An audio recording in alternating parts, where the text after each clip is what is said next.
So we are going to have a bit of a two-part presentation tonight.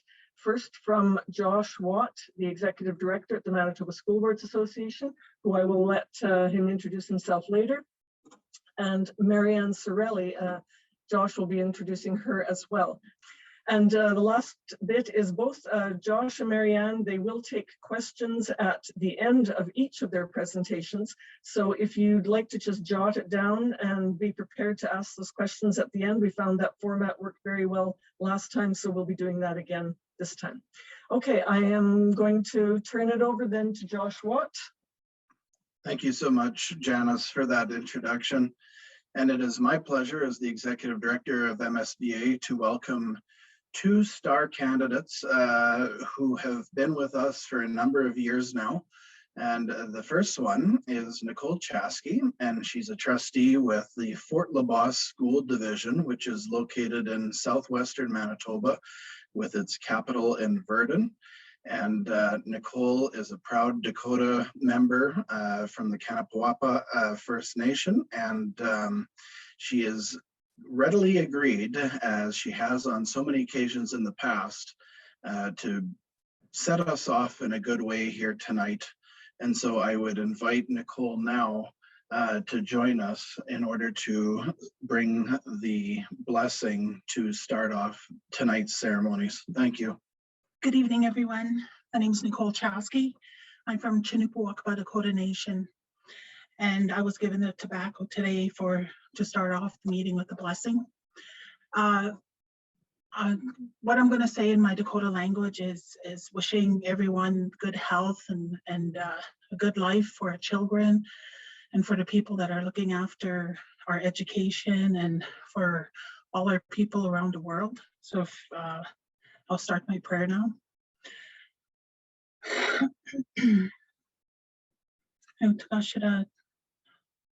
Wakantaka Piraja Takashira Betukida Ushurda Balkana Shichir Waptishne Sani Yokpi Takashira Chukushte down Monipta Okiap Betukida Dakuna Daku Hosted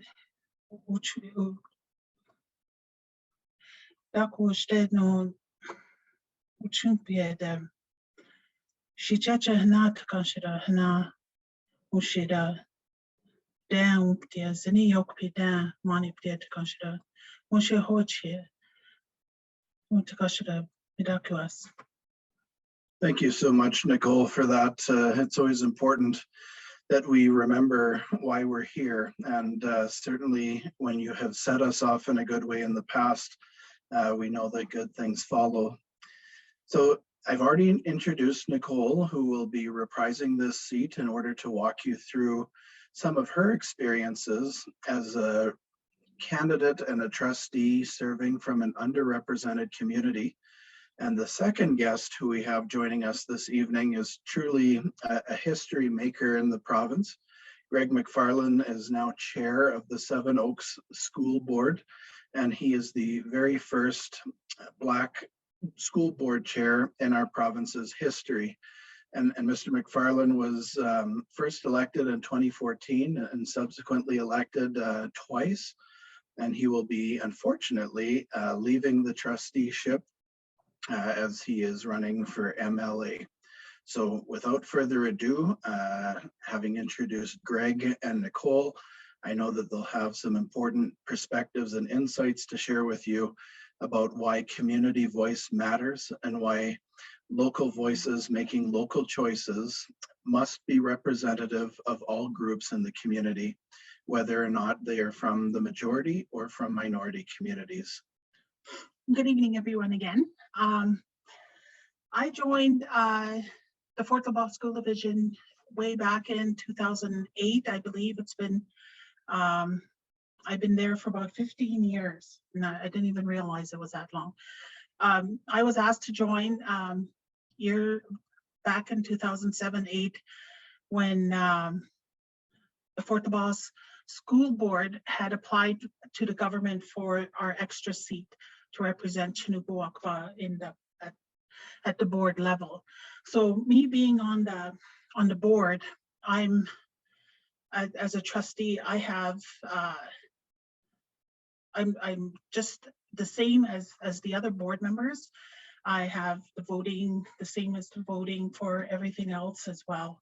So when I first joined, they told me it's going to be about 2 meetings a month, and you know, that's not much work. And here I am, a million meetings later, and it's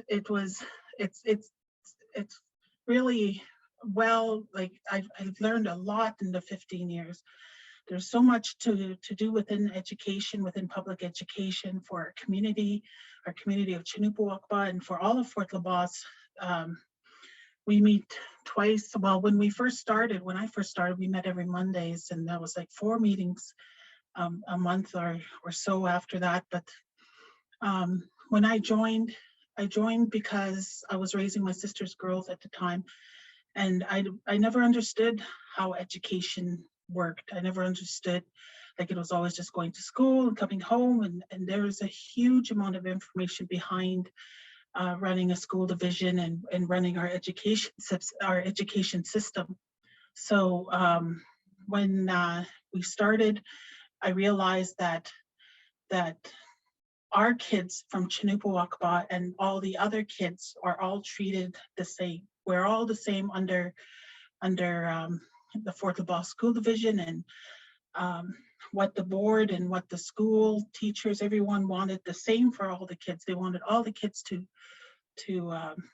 pass their grades and to be successful in their future. And there was a lot of work behind getting our kids to school, and there was always a lot of concern with our community too, and how much they could be helped, and a lot of different fundings that came in to the school board. So, and then, like, when we first started, like, the school board trustees that were there, they had many years, like years and years of well, they were school board members for many years. They had a lot of knowledge, and they had, you know, a lot of understanding, and they really helped me in deciding, like, to stay in the school board. And so I think it's every 4 years that we put our name in for. And so they taught me a lot. They taught me things that we don't even understand in our community, that I didn't understand in the community, about taxes and about how the funding rolls within the education system.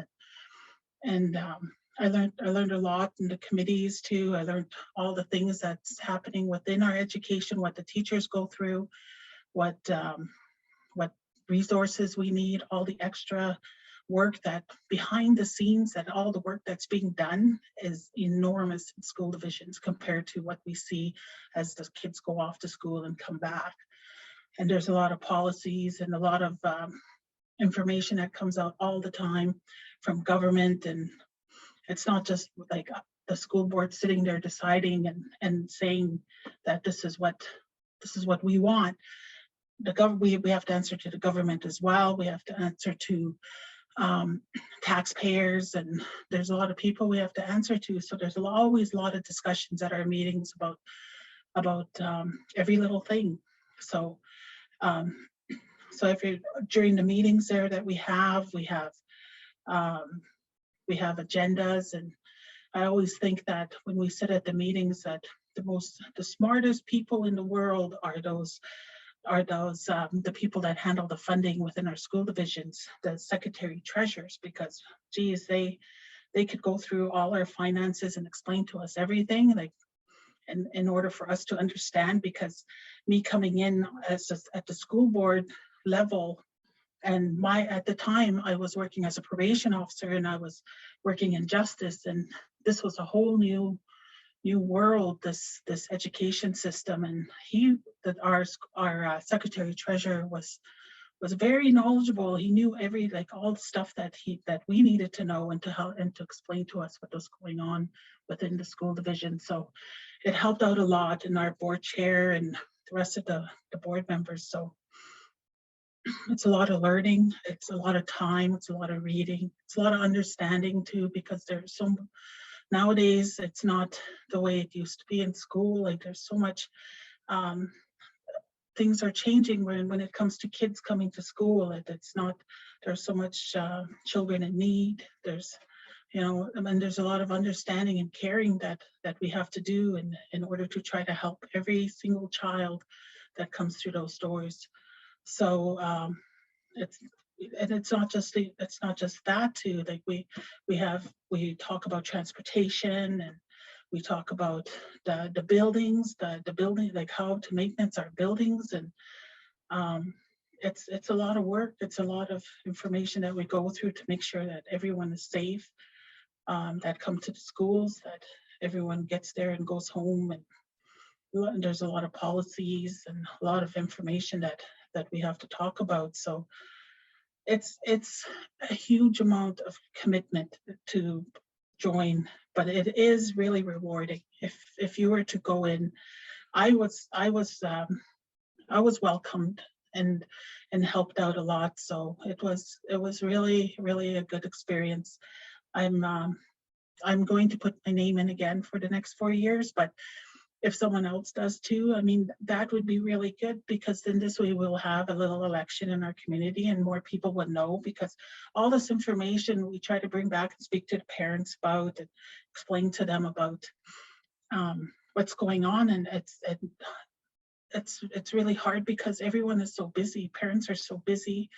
A couple of times during these 15 years, I tried to step down, but I couldn't find any parents to come in at that time. And everyone had children, and everyone had like jobs, and like it was just a busy time. And I hope, you know, a lot of people consider that, though. It's really a worthwhile board to be on. You learn a lot. You you'll be able to go on to like other boards. Like I was on the Indigenous Committee as well, within the Manitoba School Board.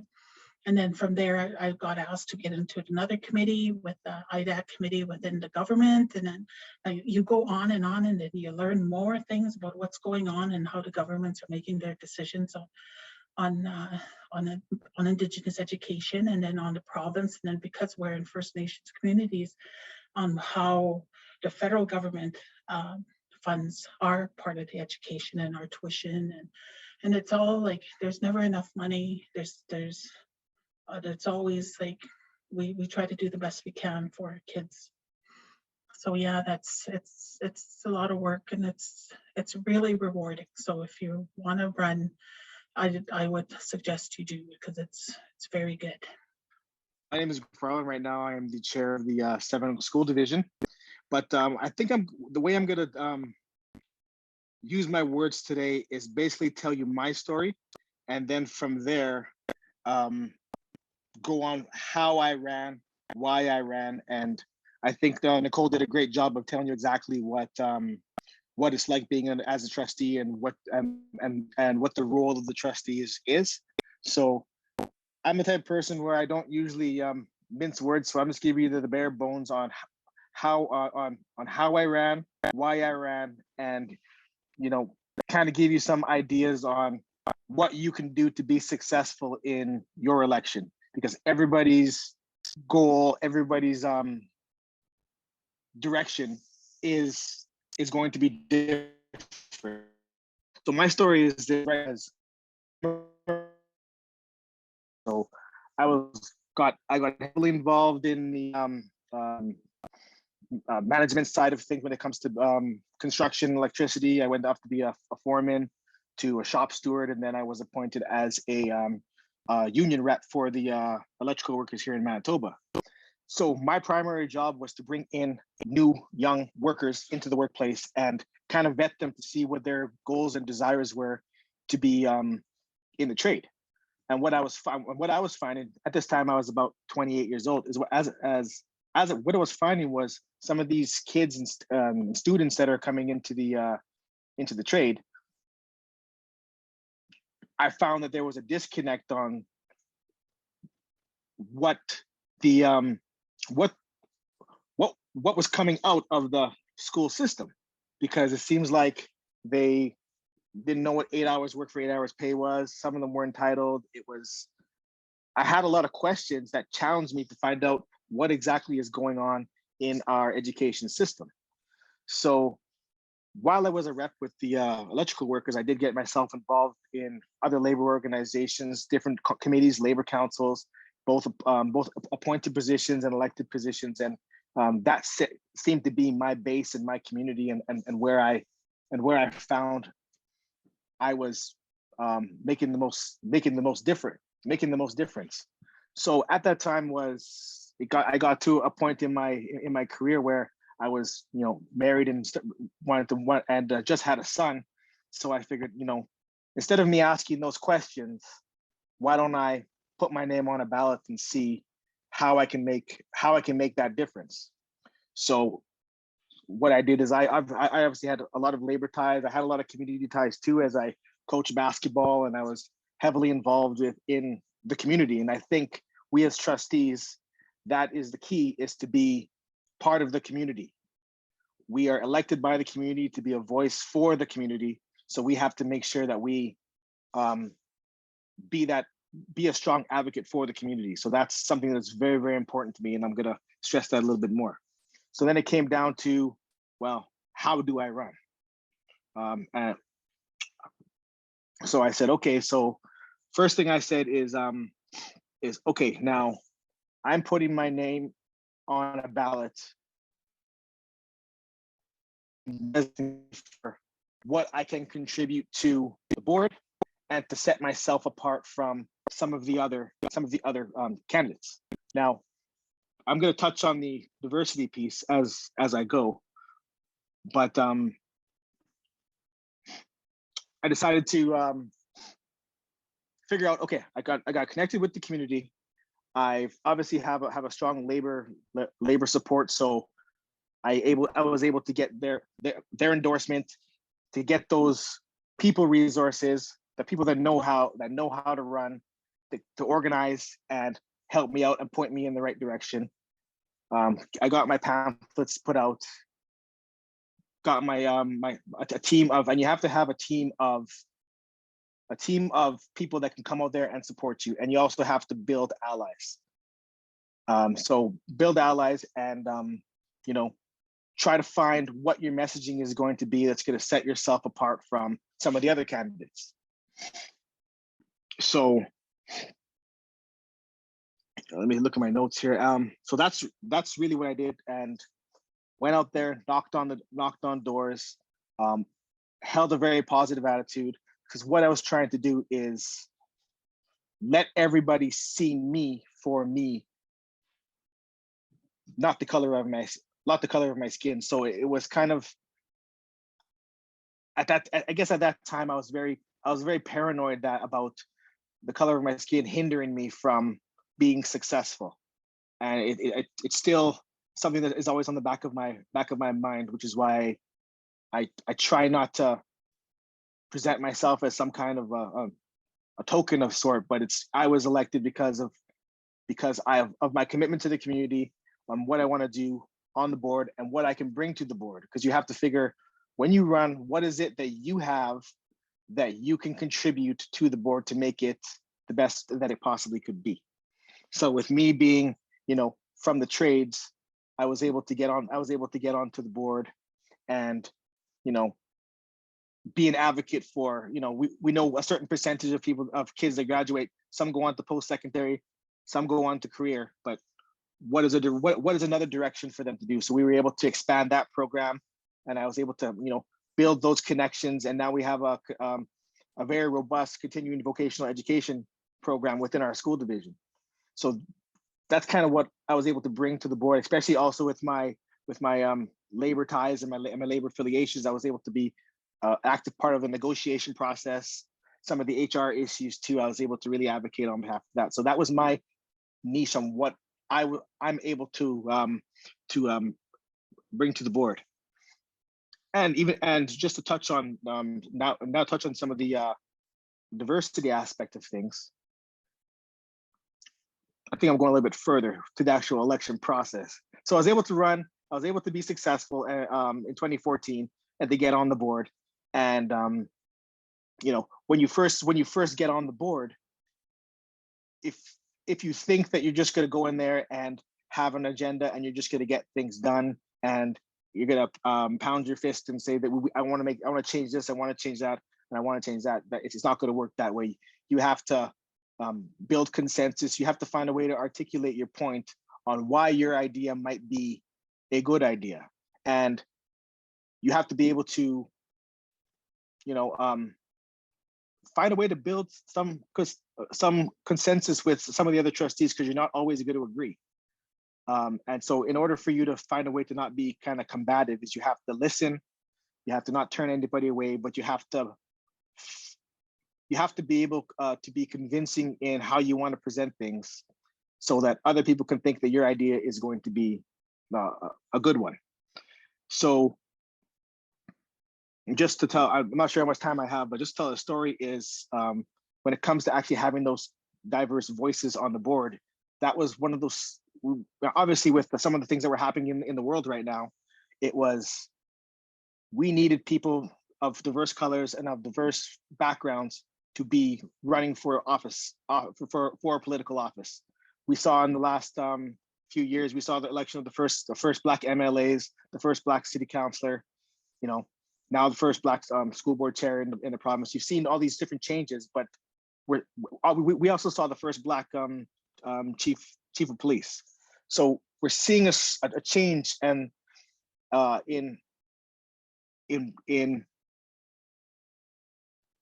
people of color, putting their name forward so they can have that different perspective and a diverse perspective on the board. And we've seen on a personal level within the school division is we were able to actually create a anti-racism, anti-discrimination policy within the board. And we actually now have a initiative in place that we're going to teach staff, students, etc., to be anti-racist, not racist, but to be anti-racist. And we've seen the energy and the momentum inside the school change, and now it's a conversation. Now it's become a conversation piece within the school, within the kids, where it's the police now.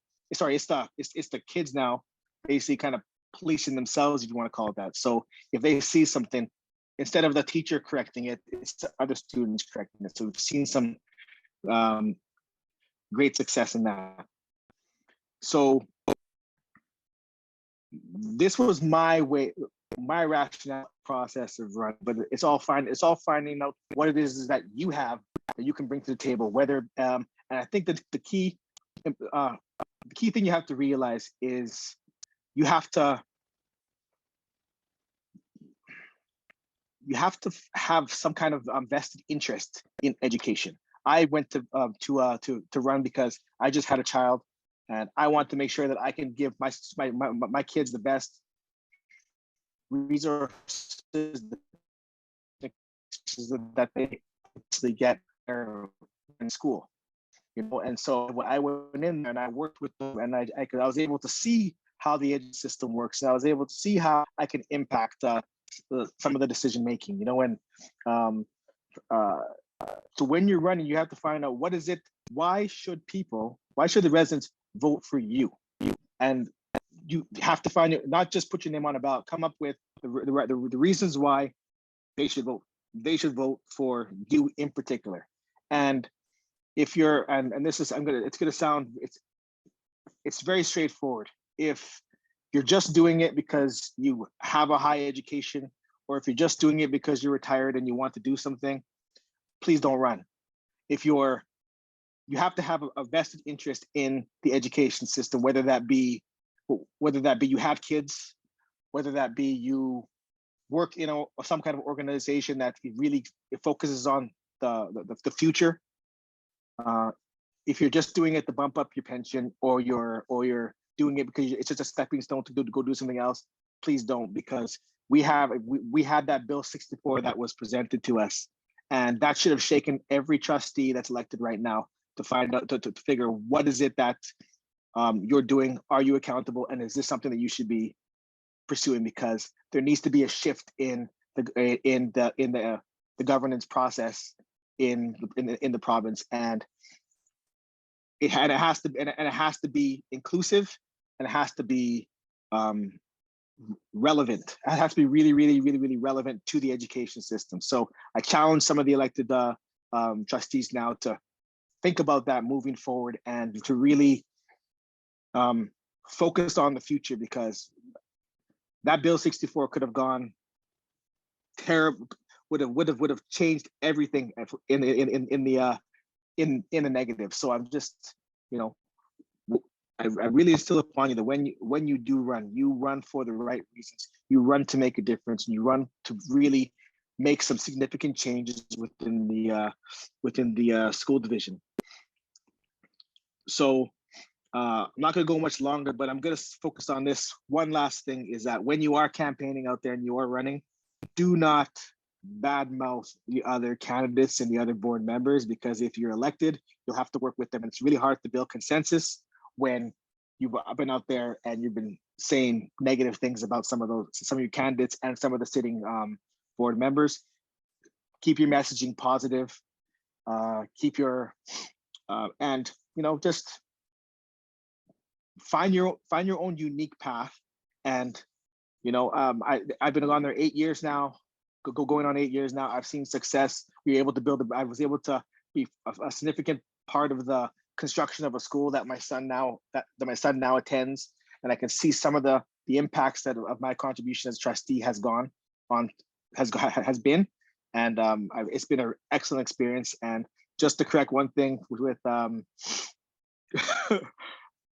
is I'm not running for provincial office yet, because there's still a nomination process, so I might still be on that ballot. We'll see what happens in October. So thank you, Josh, but that's a little correction there. And right, well, that's all I have. Greg. And if anybody has any questions, please, I'd love to share some experiences in case I missed something. Thanks so much, Greg. And can everybody hear me? All right. Well, I believe Greg and Nicole are willing to take questions, so I will turn it over to them, and you can unmute yourself and fire away. I had a question, if I may. First of all, congrats on your anti-racist policy initiative. That sounds like an awesome initiative, and I can't wait to learn more about it. I had two questions for you, Greg. Firstly, you mentioned that you were worried about your skin color and how it may hinder your experience in the election. In your experience, what kind of hindrances or obstacles did you face? And what can I expect as a brown woman of color? What kind of obstacles can I expect to, prepare for these elections, if any? Oh, so my name, I guess I have to use what I have, and my rationale and my experience might be different than somebody else's. Is my last name is I'm from N70 School Division, which is a very, very diverse school division, with the Indo-Canadian, with Filipino, with Portuguese, with Ukrainian, etc. So I use my face as part of my reasoning, is because I have an English name. If you see me on a sign, I could be Filipino, I could be East Indian, and I have a European last name. So I was thinking, well, is that a positive or is that a negative? So I was really wrestling with that, but I figured just based on where I was running, it might be something that could help. Now, the second part to your question was what can you expect? Which area of the province? I'm from Portage-la Prairie, so I guess southern. Portage-la Prairie. So it would be, as I said, it would be being able to find something that you can connect with, or have someone or an organization that can be behind you saying, hey, she is a great candidate, she's active in the community, she is articulate, she has experience, background, she would difference. Way it's not you presenting, it's more people that can kind of vouch for you and advocate on your behalf. And that's one of those things that kind of opens that conversation, where it's just like it lets people's guards get locked down, and they're more receptive to listen. Okay. So that's yeah. Thank you. And then the second question I had for Mhm. you is, what systems has the Manitoba School Board Association employed to educate and communicate with the local students? Like you mentioned, there is a disconnect between what the students are expecting once they graduate versus what it actually is. So what are some systems I can, expect to participate in if elected? Are there, for example, workshops that, we can host for grade 11 and 12 students to kind of talk to them directly and engage with them? Depending on the school division, I can only speak on behalf of Seven Oaks. Is we always have different. We have our MET program, which is like a program that kind of takes kids out of school and actually figures out what their skills are, what their likes are, and actually have a curriculum that kind of pushes them into a direction, whatever that could be. And then we actually have employment programs and companies that actually take these students in that have a passion. I'll use graphic design or computer design or CAD design, and they'll actually teach them. In a child that would not have any kind of direction, but it's really, really good at that, kind of pushes them in that direction. So we really try to talk about, like I said, not everyone goes on to post-secondary, but what is it that kids want to do with their life after they leave our high school system? And we know how many graduate, we know how many go on to post-secondary. Where are people going when they graduate, and how can we find out what each child's skills are, one child at a time, and really try to make that difference. Awesome, thank you. Okay, thank you.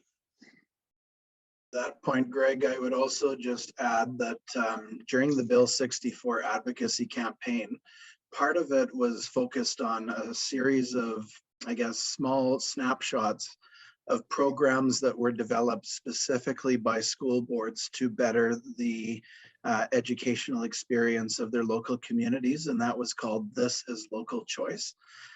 So one of the things we'll do is to provide a link to those tiles so that you can go and see all the different programs, and that's just the tip of the iceberg. So those are the highlights that every division put forward to us when they wanted to showcase why having local trustees matter in their communities. All right, I see Christine, do you have a question? Yes. I just want to say thank you to Greg and Nicole for their contributions, and also the service to school board. Are you guys hearing me? I'm not sure. Yeah? I can hear you. Okay, thanks. Yeah, I just want to thank you, Greg, for your contribution, and thanks for, I really learned a lot of the basic things listening tonight. I do have a question, when you're referring to the anti-discriminatory and anti-racial things that you brought forth, I thought that's really appealing to me because that's very important. And just my background, I have been on the other side of the education system as an educator. So I'm now a retired educator, and so I've been the recipient of the school board services coming down to the schools. And I've been part of, sort of integrated with everything as teachers. But my question is, who is formulating and putting together the curriculum for the anti-discriminatory and anti-racial issues you mentioned? Is it the divisions, the school boards, or the teachers association? Who is involved in formulating and putting together that curriculum? Okay, so what had happened is we had done extensive research on, we put out a document called Who Are We as Seven Oaks, and we actually surveyed our staff and surveyed our community just to give a snapshot on who we are. And then we allocated a teacher that would actually spearhead this and be that full-time to be that liaison, to create committees, to create committees in each schools, and then subcommittees inside each schools, and then they kind of bounce ideas back and forth, and there is a constant dialogue to see where we are, and there is a way to actually give a response on what each school is doing when it comes to anti-racism. We've also allotted books to go to each library that talk about different races, different backgrounds, etc. So that the intent is that to make conversations about race more flow a little more freely, so the kids can feel free to talk about it more and become that and become a something that doesn't need to be hush hush. Right. So it's in place. It's something that the school division has now made a priority, that this is something that we need to do. And I think we are the first school division to actually put a policy in place and actually put an initiative in place, and we're seeing some results from that. Well, that's great. So it's really, is it left to the individual schools, as you said, with appointing a teacher, the local schools to put this together, and not just the division? Is it the individual schools within the divisions that's it's almost like a tree or a pyramid, where you have the person in the board office that kind of works with all the different committees in each of the schools. And they kind of just bounce ideas up and down, back and forth, and just keep on it. Obviously teachers in the schools aren't going to be doing that full time, but there's going to be a committee in the school that's going to meet regularly and come up with different programs, different talking points that they can do throughout the year, so that it's always So then the division is in support of that, yes. Okay. Yes. And my other point on this topic, do you know if the other school divisions, like the Pembina Trails, all the other school divisions, are they part of involved in that same I can't speak for the other school divisions on what they have. If they were to do something like this, great. If they are doing something like that, great, but I'm not sure of what some of the other school divisions are doing. This is something that Seven Oaks School Division is doing because we think it's something that's a priority. So it's not across the divisions then? Sorry, Just one second. Nicole Chowski wants to say something. I was just listening to what you guys are talking about, and I wanted to say for our community, our First Nation community, Chinupawakwa, is about 20 minutes south of Verdun, Manitoba, and we're in a rural area. And our community, our kids go to school in Verdun and in Reston, but Fort LaBosse has all these other schools. So our kids attend Reston and the Verdun school. So we have a committee called the Liaison Committee, where 4 times a year, or if we have to meet sooner, we usually meet, and our chief and council, our leadership, the school board, a member of the school board, myself, and all the administrators, our superintendent, and the principal administrators from the schools that our kids attend. We all have a meeting where we sit down and we discuss what's going on in these schools in regards to First Nations education, resources, all the things that's been happening, and then if there was any concerns regarding racism, or if there's any concerns regarding every little thing, we discuss and we bring it to the table, and we have a really good talk about it, and all our concerns and everything are usually dealt with there. Plans, everything the schools have been doing regarding our First Nations communities.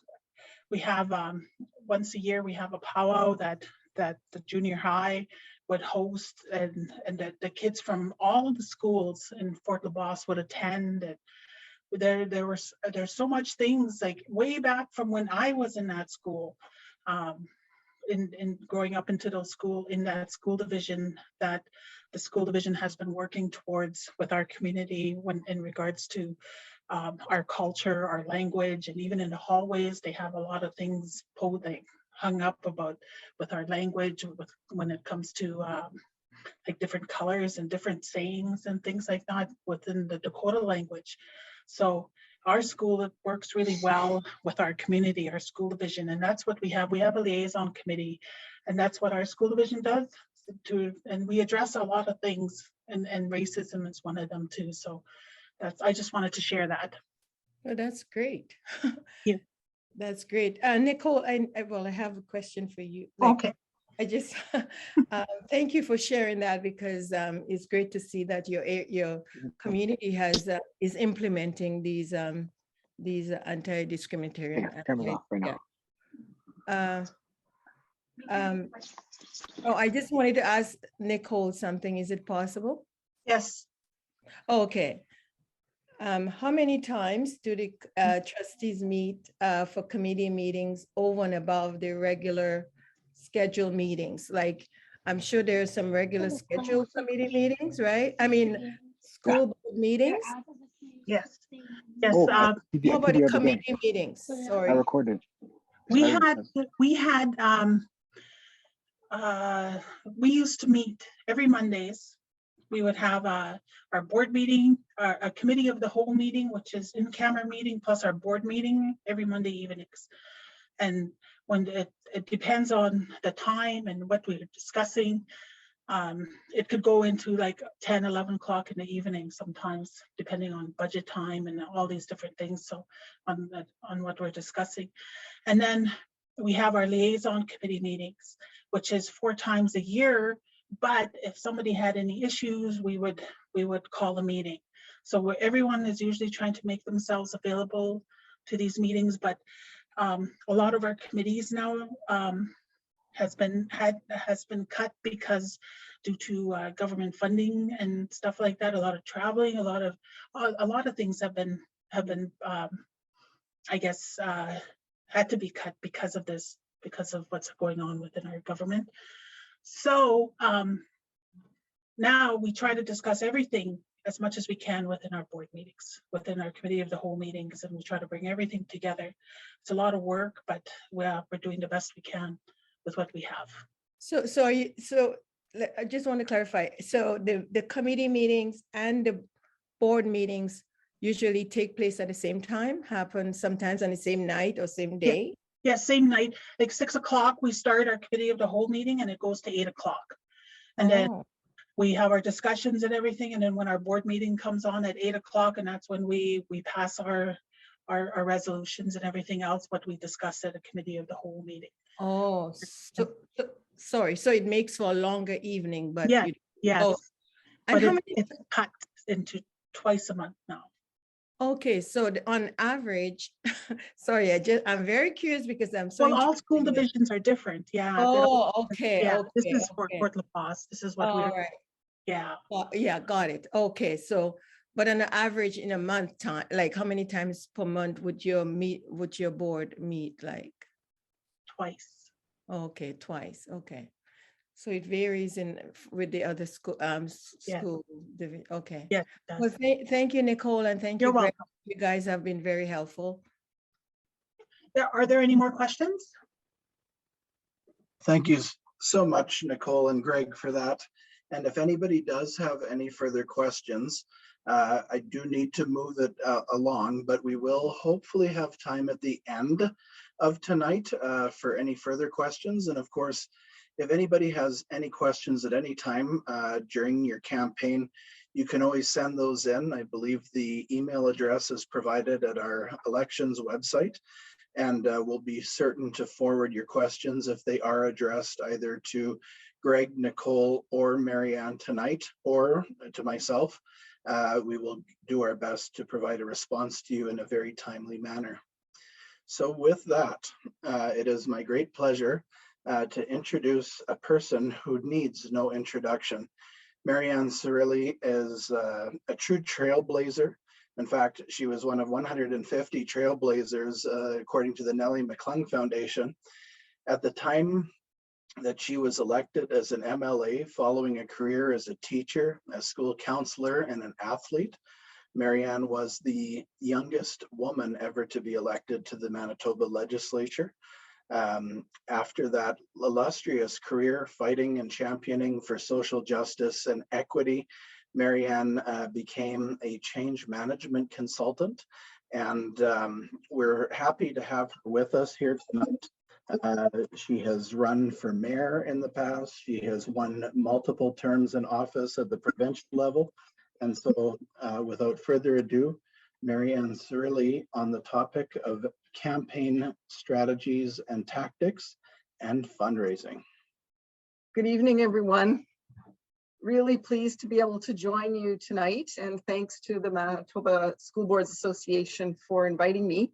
I got to know Josh and others involved in the work to stop Bill 64, and I was working at that time on a contract for about 5 months with the Manitoba Association of Parent Councils. So I also am a teacher. I don't know if Josh mentioned that. And I was involved in my daughter's parent council when she was in kindergarten. She's now 24 and finishing her first university degree at the University of Winnipeg. So I'll see if we're going to be able to change the slides here. Let's see. I did make slides. There we go.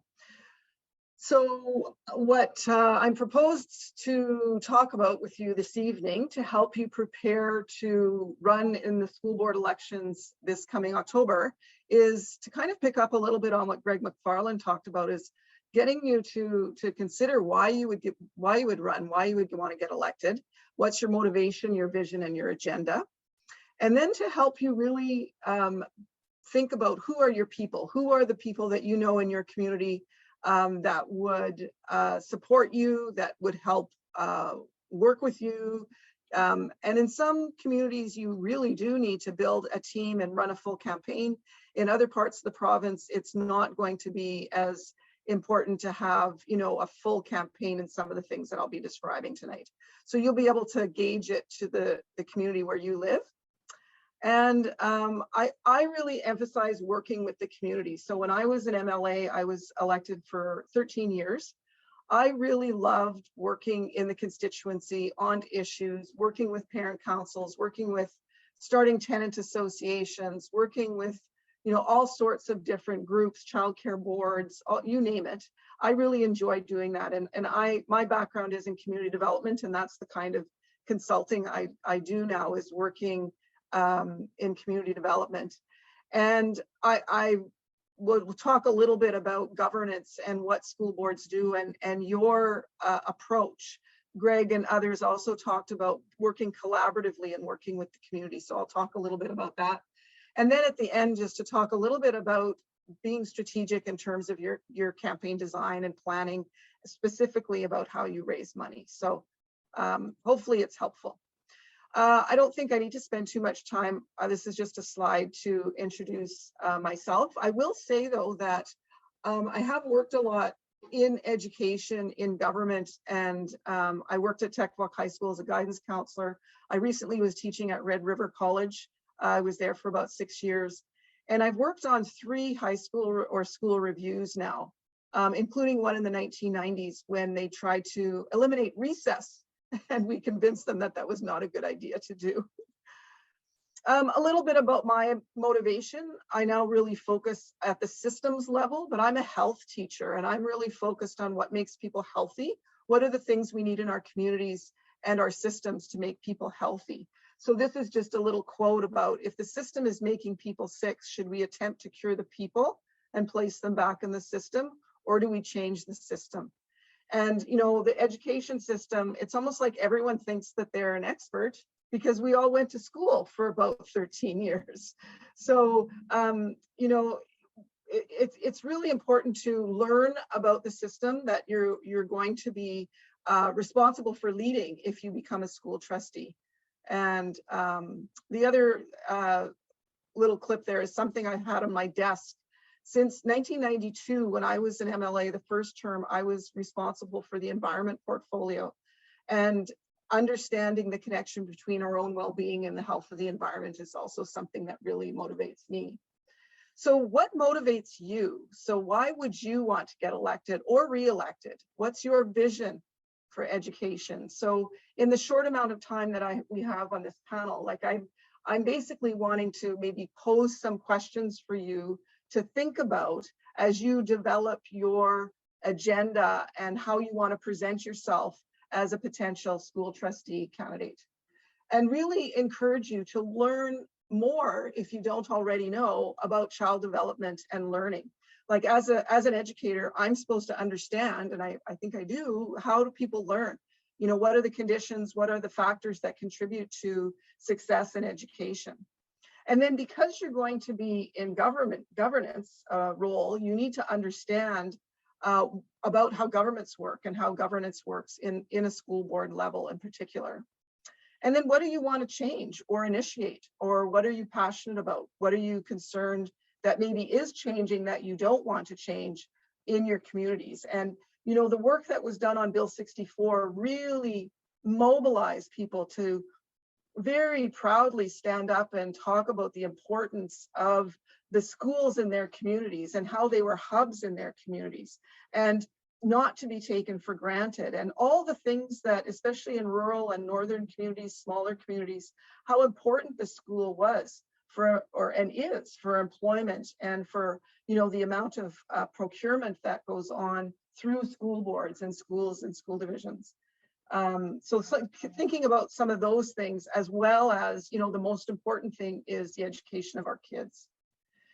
So this is just a little slide that kind of frames, you know, when you're thinking about what you stand for is, when I was at Red River, I taught a book called Becoming an Ally, written by Anne Bishop, who's from Halifax, Nova Scotia. And she talks about 3 main worldviews: conforming, reforming, and transforming. And conforming is basically, you know, the status quo, the economy, things are fine. And reforming is more that we have inequities and that are requiring us to kind of help people or help people move up. And people that have a more transformational worldview think that there are inequities and we have to change the systems. And that's kind of where I would definitely say that's the side that I'm on. And the people on conforming are, you know, there are people that are going to get us elected to school boards that are really focused on cutting taxes and reducing costs and those kind of things. And those of us that want to see more equity realize that we need to redistribute it and use the funds that we have differently. And this is just a little bit more on that. And it really does, you know, what was really interesting about the work on Bill 64 was all the school partners, teachers, school trustees, superintendents, parents. There was a real agreement that the focus in education, it has to be on equity to improve learning outcomes. And a lot of people are now really understanding how important it is to address inequities, including poverty. I'm not going to go, that's even a more detailed chart on that. And then just really understanding more about child development and understanding, you know, particularly as children age and become adolescents, you know, how they learn and what healthy development is and the stages that they go through and what is research in those areas. And have you read, like there were questions earlier about curriculum and understanding how curriculum needs to match the development stage of children and, you know, the kind of environments that really support learning and different ways that different children learn and different learning needs that they have. And then really, I would encourage you to understand education finance and to read a school division budget and to, you know, look at all their other policies as well. And to consider what assumptions you have and what myths that you might believe in about the education system and learning. You know, there's, for example, there's a lot of talk about how, you know, we need to take money out of administration and put it into the classroom. That's something that you'll hear lots of people say. But as an educator, I would rely on a strong administration. I rely on there being consultants and libraries and teachers' aides and support staff that are going to, you know, have all sorts of other roles. So, you know, I guess be aware of sort of those simplistic slogans because it's more complex than that. And then I would consider you to encourage you to look at your leadership skills and understanding that the role of elective leaders is policy and governance, not operations and management. And Nicole mentioned, that there are all sorts of staff that work for school boards in, finance and management administration.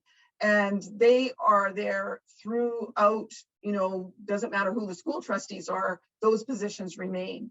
So understanding the relationship that you have as an elected leader with those people who are there with expertise in administration in the school divisions. And on the politics side, I often think of it as policy, procedures, power, and people. And I won't go into that in a lot of detail, but those are kind of the 4 areas where you have a role. Is you are developing policy, and you are developing procedures and follow the procedures, which are parliamentary procedures, Robert's rules, how the school boards are governed, and looking at how you will use the power and authority that you have and the way that you'll connect with people. So again, being someone who has taught and worked in community development pretty much my whole career, I really encourage, as others have, both Nicole and with Greg, talking about thinking how you're going to engage and build collaboration and bring people together. And that's the leadership style that is really needed in education.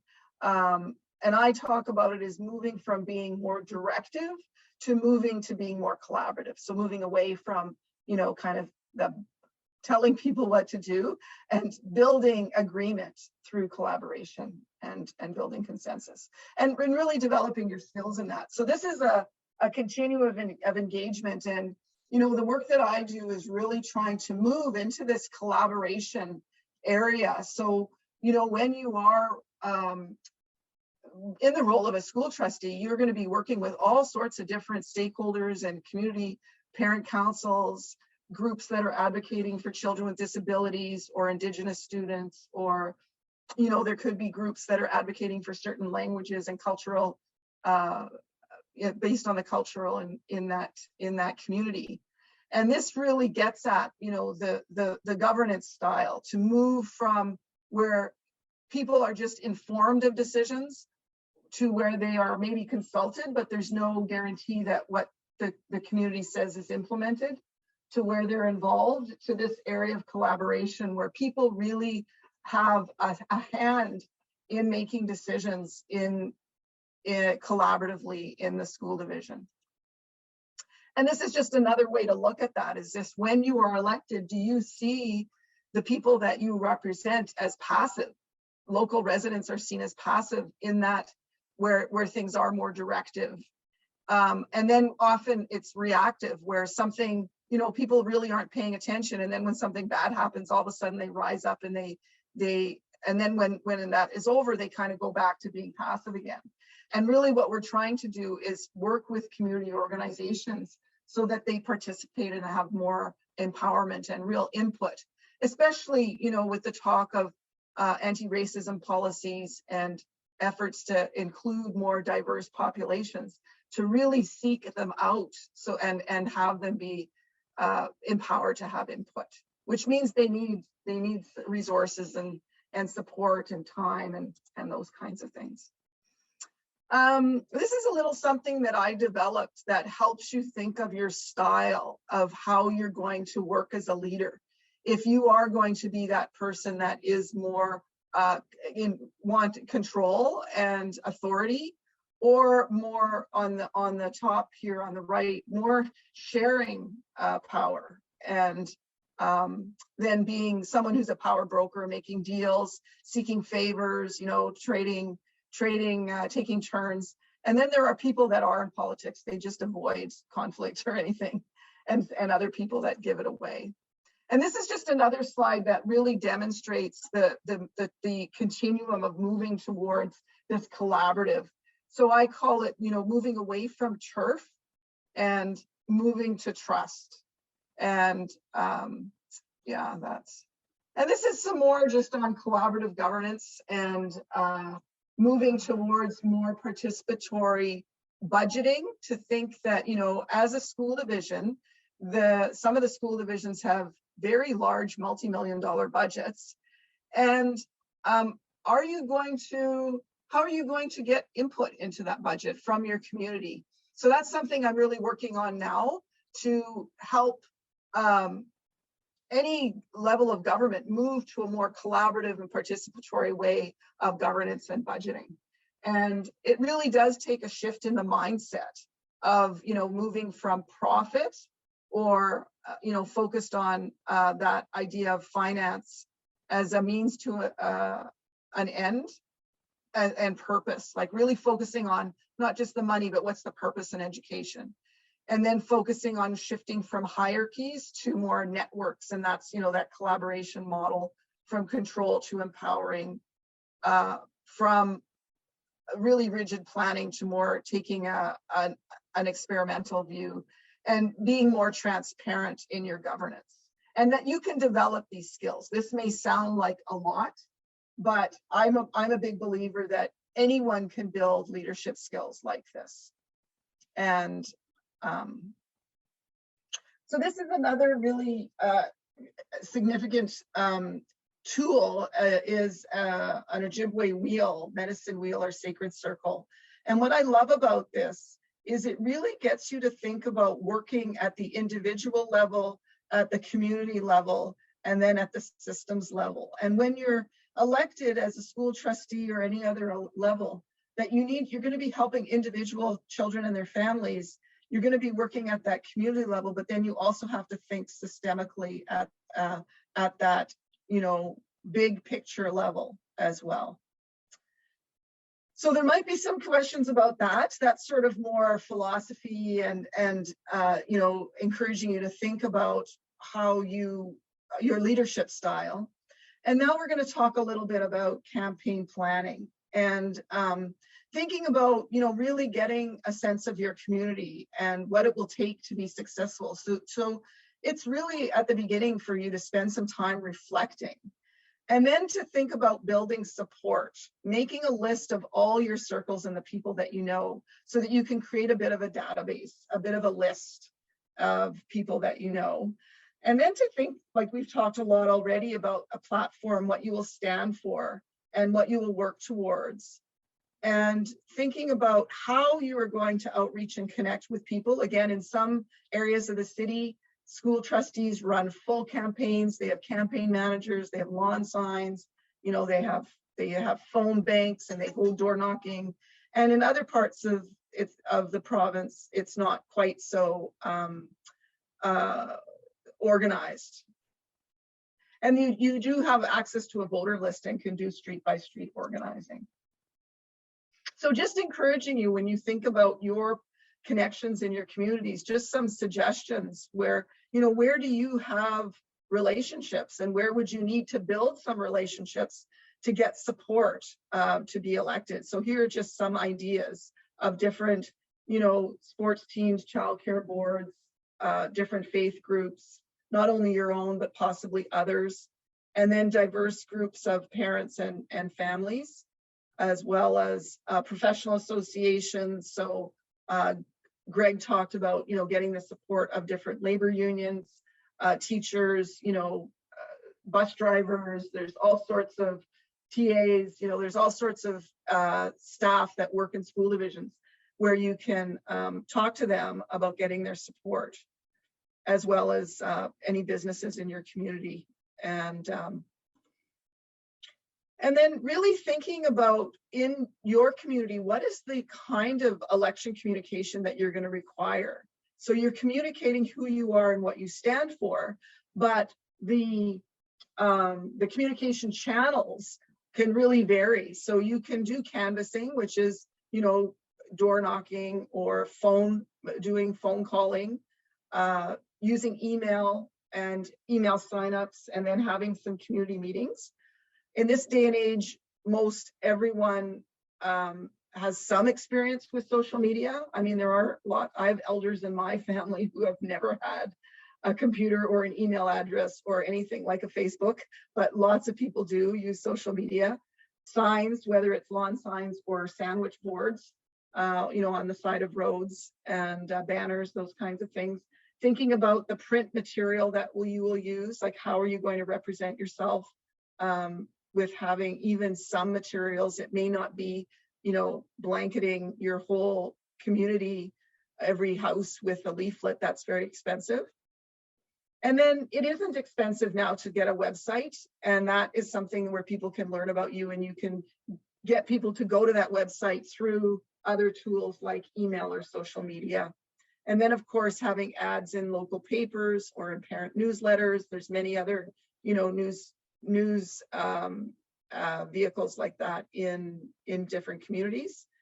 And then even having some, you know, community meetings and doing some surveys. And I use SurveyMonkey a lot now to do this kind of outreach and organizing. And the last thing I was asked to talk about is a little bit about how to raise money. And in this day and age, it's kind of surprising that school board elections in Manitoba have no spending limits, that there are no tax receipts like there are for you know, municipal campaigns at the city level. And of course, federally and provincially, there's very strict rules about how much money you can raise and how you can raise that money. So you need to know the rules that exist in your school division. So, you know, you can understand why there are limits usually, because it isn't democratic to allow some people to spend, you know, thousands and thousands of dollars while others don't have access to that. So that's usually why there are spending limits. And then, you know, I have taught lots of courses in fundraising over the years when I was at Red River. So there's 22 strategies, but some are not suitable. So I just picked a few that are more suitable for raising money for an election. And the first and easiest and the best ways is just a direct appeal, just asking for a donation, either by email or a letter or in person. So actually visiting people.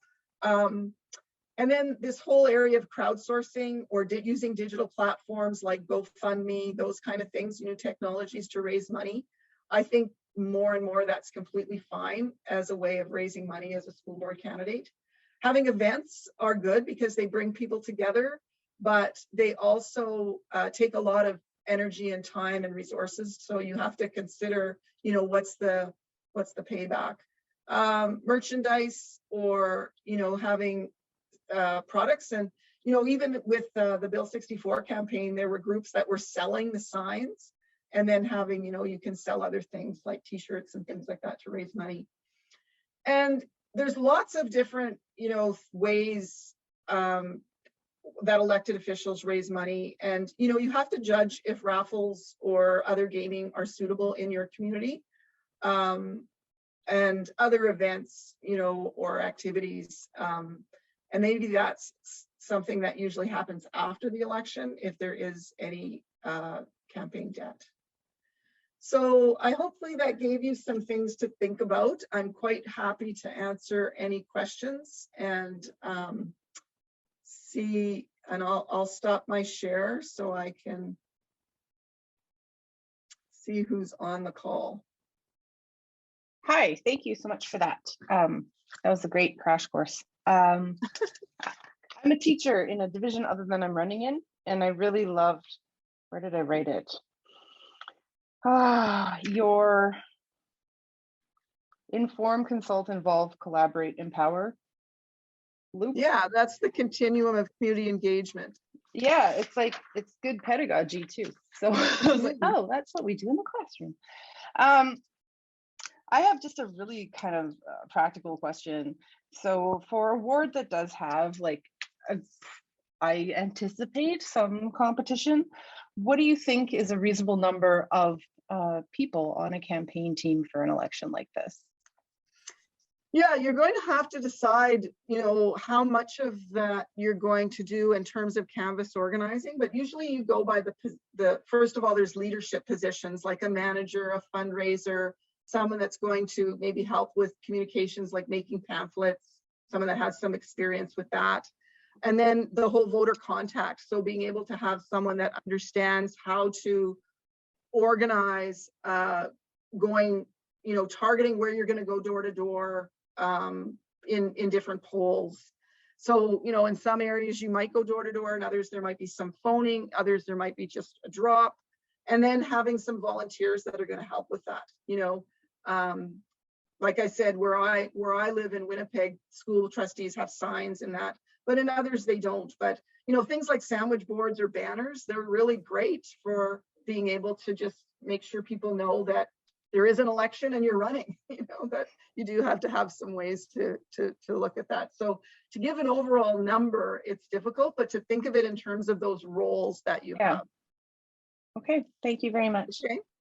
And then I said Christine, and then I think it's Arisha. Oh, Christine's hand is down, so maybe we'll go to Arisha. Thank you so much. I just wanted to ask if you could elaborate a bit more on how to gauge how much effort you should be putting into your election based on your city. For example, you said you're from Winnipeg, so obviously that requires a lot more election effort, and how much time and how much of those strategies you'd be following.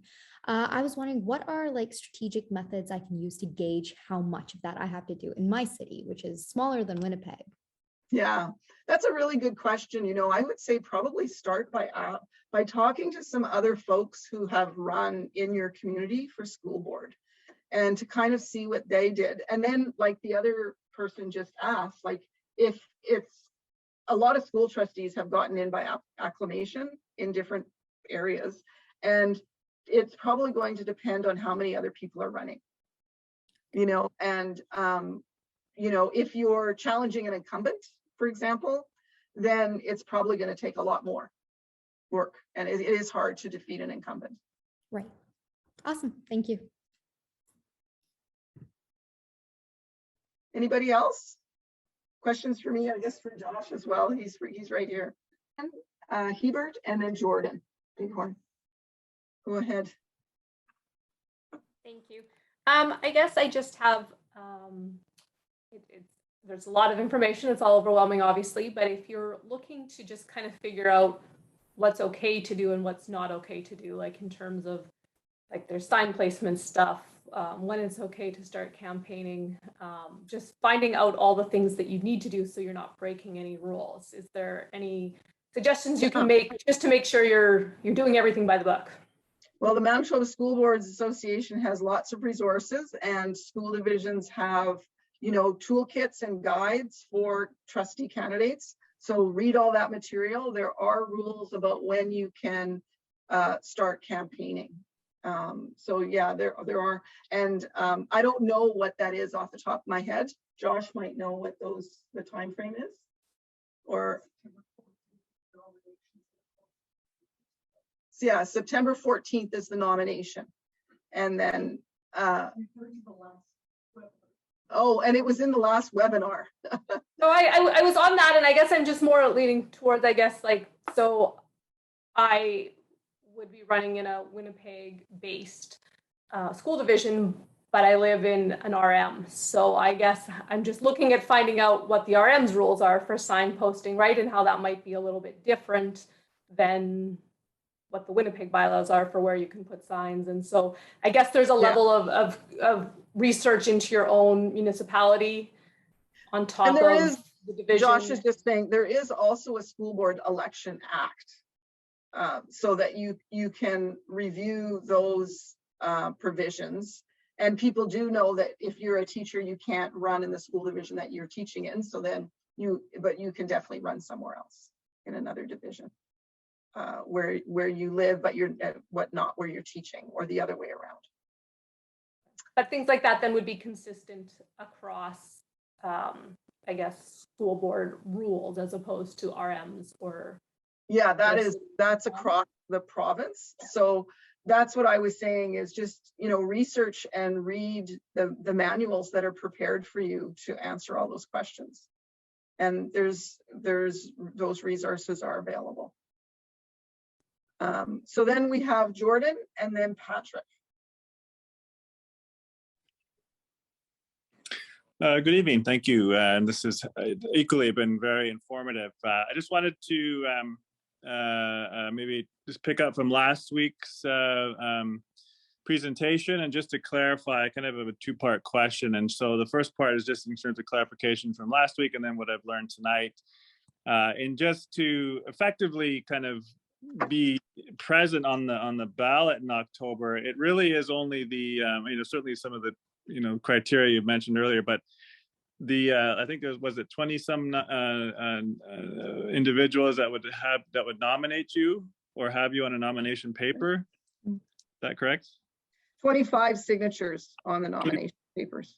Okay, so with that, and then assuming that where you would be running or where you would be submitting your name from, that's really all it takes to be printed on the ballot. Is that correct? Sounds, yeah. Okay. I mean, so, you have to be a Canadian citizen and over 18. Like there's other criteria, and then you need those signatures on the nomination papers. Great. Filed on time. How's that? Yeah, there are other criteria. You have to be eligible to vote in a Canadian election. Right. Kind of. I think kind of the second part of my comment or a clarification here in that is I'm not going to just 1 minute here just because it is a far bigger conversation and one that I know may or may not ever see the light of day. And it is quite frankly the political aspect of this type of service. I can appreciate on various levels of other government that may be there for some time, but especially as a parent, when you get to those heated issues, Bill 64 notwithstanding, and things end up really getting close to partisan lines, bipartisan, what have you. Knowing that there's an element of the Game of Thrones, if you will, to a certain aspect when it comes to vote, majority or not. And I find that as a parent in where our generations are coming up in a world now where polarization and things that we're seeing on the world stage really leave you a sense of issues can be presented at a certain point in time, but they certainly fall away very quickly to where a vote or certain things, certain popular issues of the day might take precedence over those initial presentations of value, as opposed to having representatives or having an electoral system that may be remove campaigning altogether in an effort for people to actually get to know your entire area or as much as you can.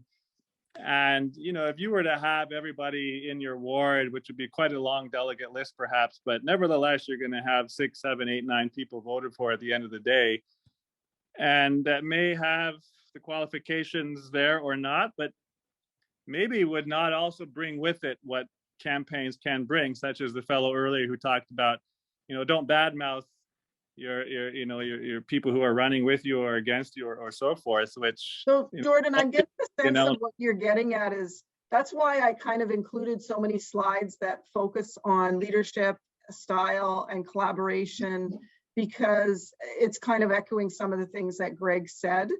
And there isn't party politics in a lot of school boards, but people's values are the basis for their political point of view. And there is a lot of dirty tactics that can go on in politics. And I think it's part of, especially in an area like education, where we're setting an example for children, we want to have ethical approaches in the kind of, the approaches that we're taking. So I guess that's how I would respond to what you're saying.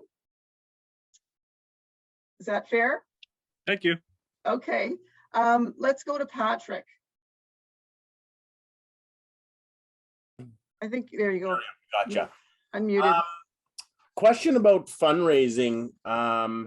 Just let me grab your slide here.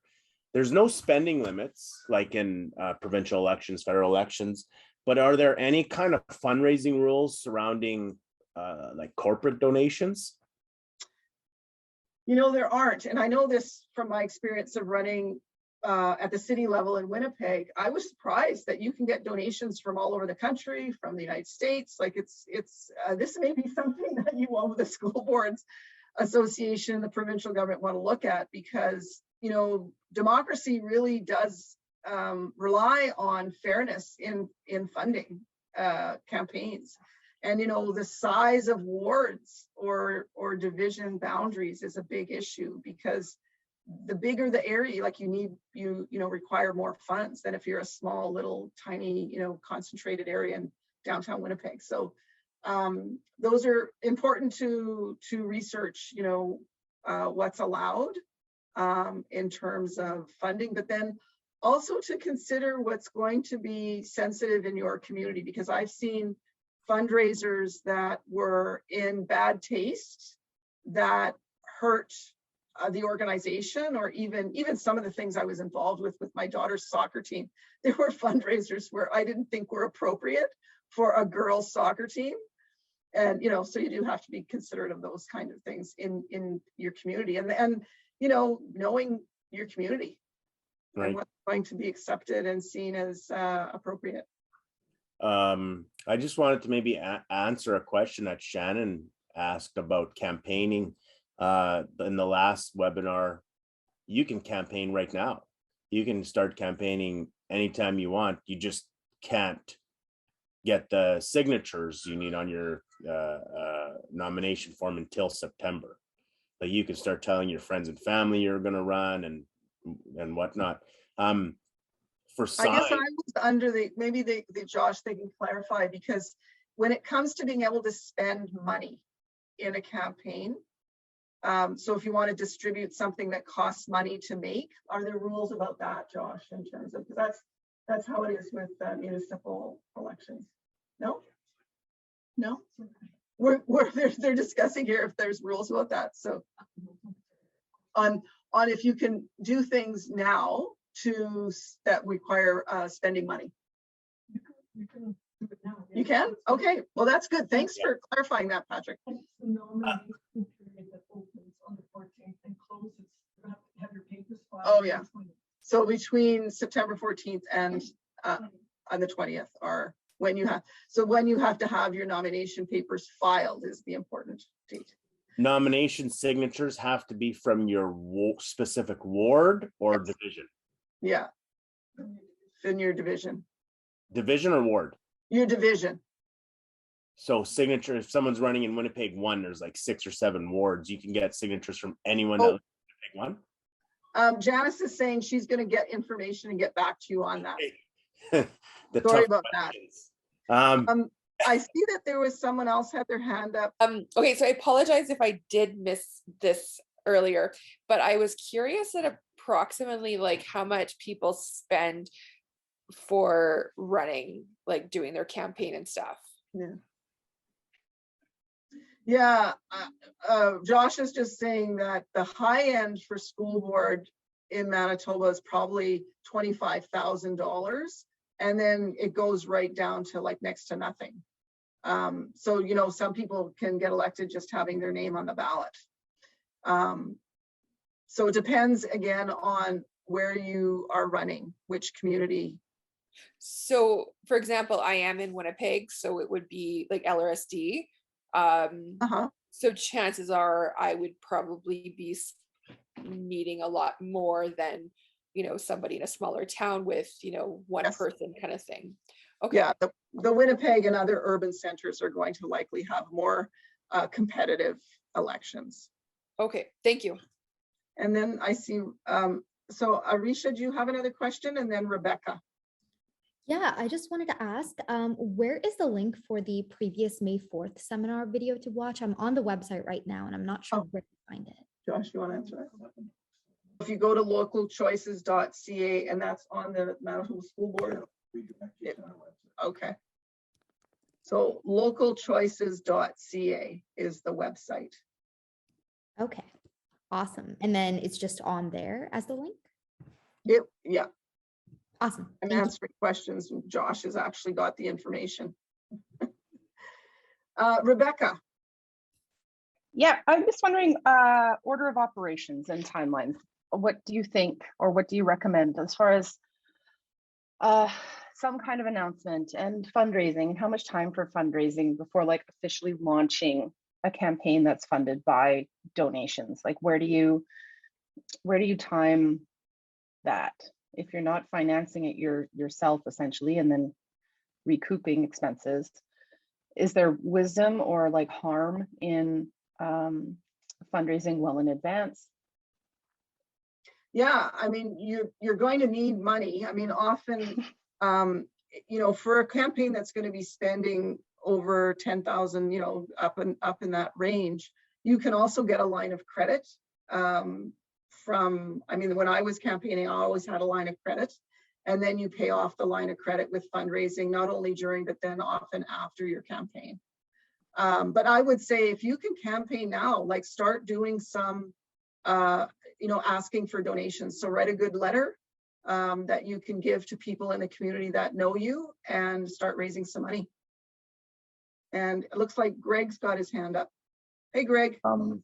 Depending on how set up you are and how financially ready you are, you could be putting away money now, or you can be getting commitments from people saying, hey, I want to run for school trustee. If I run, will you commit to $50, $100 or whatever? And then when time comes, you just, hopefully you can cash in. So, sorry, hockey game going on here. Amazing. Thank you, Greg. So that's my 2 cents on that. Thank you. Okay, so my question was, if you want to put your name on a ballot to run for trustee, and you're talking about fundraising and you know, putting on a really good campaign and stuff, how do you know how many people you're running against in your ward? That's why there's deadlines for the nominations, so that you will know, you know, once the nomination deadline passes, there will be information made public, and you'll be able to get that from the school board office, who else is running for your ward, and who else is running in the election. Okay, thank you. That was very helpful. Patrick?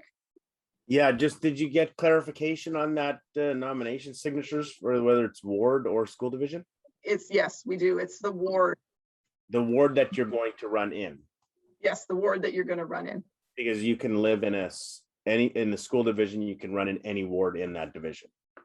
That's right. And, you know, it's always good practice to get more signatures on your nomination papers than are actually required, just in case there are people that, you know, there's, for some reason, their signature isn't recognized. Maybe they move, or who knows what happens.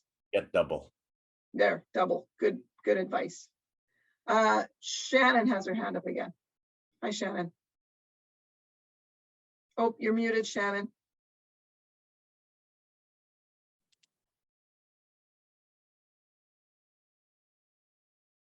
Oh, you just mute yourself again. You unmuted. Okay, can you hear me now? Yes. I keep moving on the screen, so I press the button, but then I'm not there anymore. So as a follow-up to Patrick's question then, so if you're getting signatures in your ward, your division office is probably where you get those specific boundaries for your ward, correct? And is there any, like, is that available to someone again right away? Do we have to wait until we filed, or like to show intent? That's all public information. It's public information what the boundaries are, and yeah, it's all on the website for your school division. But for like the voters list specifically, we can ask for that. You don't get the voters list until you are registered as a candidate. The voters and voter list are, you know, there's rules around the voters list. You aren't allowed to use it for anything other than running in the election. So that's a pretty sensitive thing. So the voters lists are not just out there for anyone to have. So you can see your boundaries ahead of time, but you don't have access to that list. No, you don't get the voters list until you're registered as a candidate. Okay. So that's why I was saying, you know, when you're starting now, putting things in place, and I think on one of the slides I talked about, you know, working with the voters list, and you know, there's all sorts of strategy around how to work with a voters list that, you know, that's why you need to talk to some people that have some experience if you're going to be in an area where it's going to be a contested, you know, full campaign in the city or something. I see Amy has her hand up, and then Fillard. Hi, and sorry. then this is the last few questions. So we'll go with Amy and then to Fillard. Okay, thanks. So I think the other gentleman that spoke had said something about you can start collecting like donations right now. Yep. Okay, now did I misunderstand, but would those be like considered a tax write-off or no? There's no tax receipts for elections. For school elections, okay. Yeah. Okay. It's not like municipal or provincial or federal. Okay. No, all right. they don't get any back either on their income tax or municipally there's a separate, so it's just a straight donation. Okay, so they just want to give you money because they like you. All right. Exactly. And then my other question, sorry, is so I think it's L'Oreal has I think 6 or 8 wards. Now, is there, because obviously I can only run for one, right? Yes. So what would I be looking at to do that one? Like, what would make me decide on one of those wards? Do you know what I mean? Most likely where you live if you're not a teacher. Okay. You can't run where you're teaching. Sorry, I should clarify Okay. that. So, Okay, so yeah, I'm not a teacher, but I would just want to be in the area that I live in. That is where I would want to be running. Is that? Or an area where, you know, if you've done some other work and people really know you in a certain, that's how I would make the decision. Okay. You know, in the past, there's been much more of a principle that it's good to run where you are really representing people where you live. Okay. And that's kind of becoming less, but you know, more local elections like school board elections, I think people are wanting to see that people are, they're electing people who know their community. Okay. Okay. Thank you very much. Okay, so the last two are Philard. Yes, hello. Can you hear me? You bet. Yeah, I just want to clarify something. So the signatures, just to follow up on what Patrick kind of asked, the signatures you get from your ward. Now, when it comes to voting time, does just your ward vote for you, or does the entire division vote for you? No, it's just your ward. That's Okay. why they divide it up into those kind of geographic areas. Absolutely. Okay, thank you. Okay, and Patrick. Last question, I promise. I'm getting a lot of people asking me what division they live in, and I know on the websites there's maps and stuff, but is there better, those lines are, especially when you get close to a border of a division or a ward, it's not very clear. Is there like an address search? I'm actually going to turn this over to Janice. So thanks very much for all the great questions. I enjoyed this very much, and I'll move on. Hi, I'll just tell you quickly, if you want to find out much more specifically the exact borders, go on the website for the division in which you tend to run. And if you can want to look up their policy manuals, it's usually under the governance section. And often in the very first part of their policy manual under foundations or whatever, almost every board that I've seen or every division I've seen, they will give a legal description of the exact boundaries.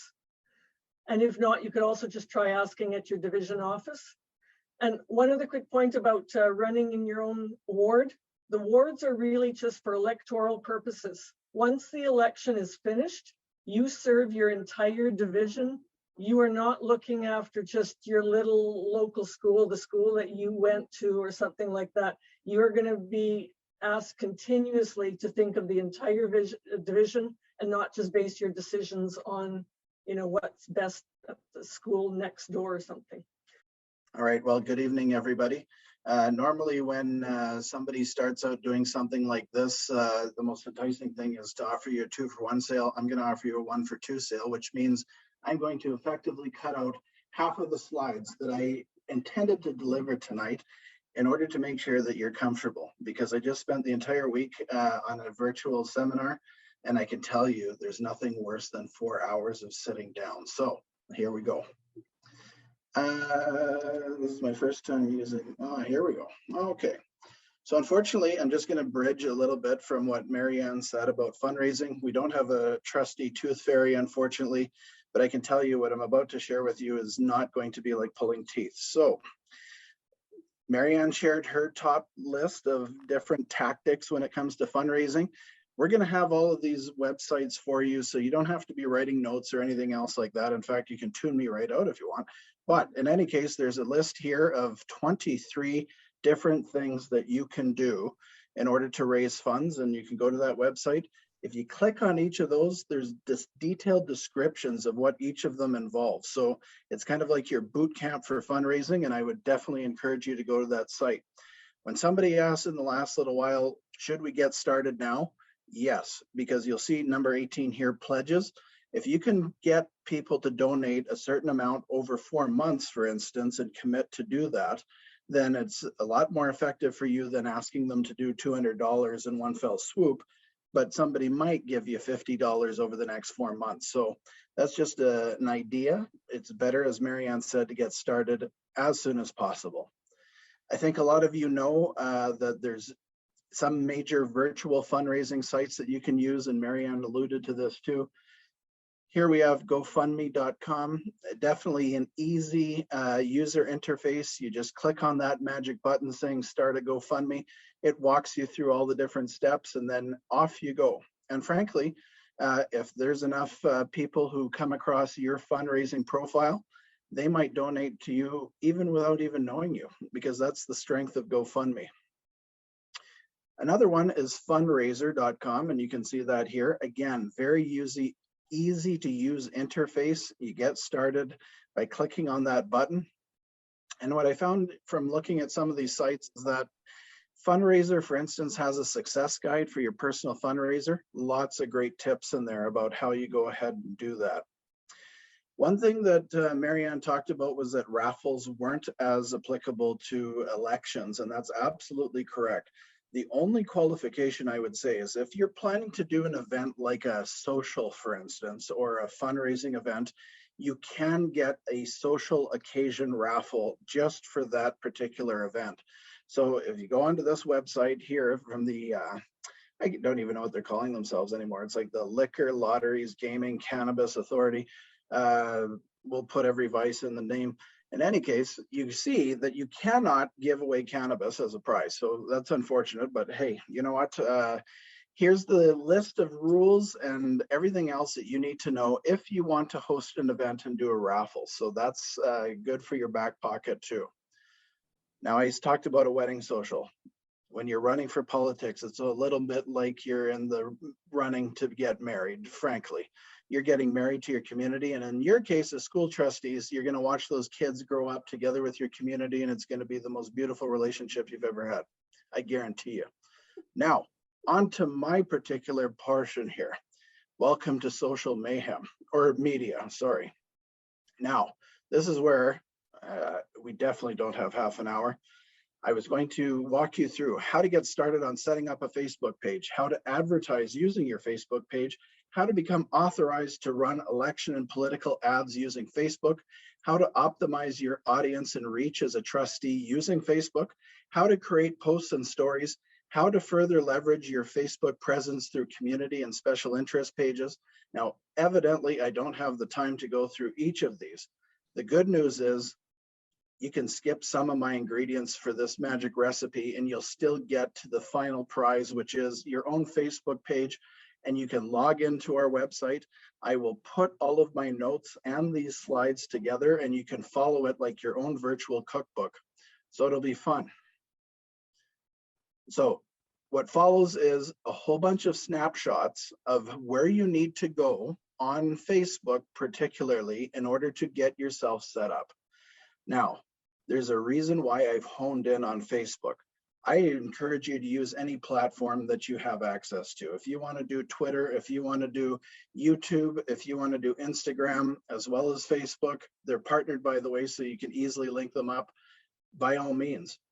But what I'm going to say about Facebook is that it has the magic element of having the greatest social media audience in Manitoba.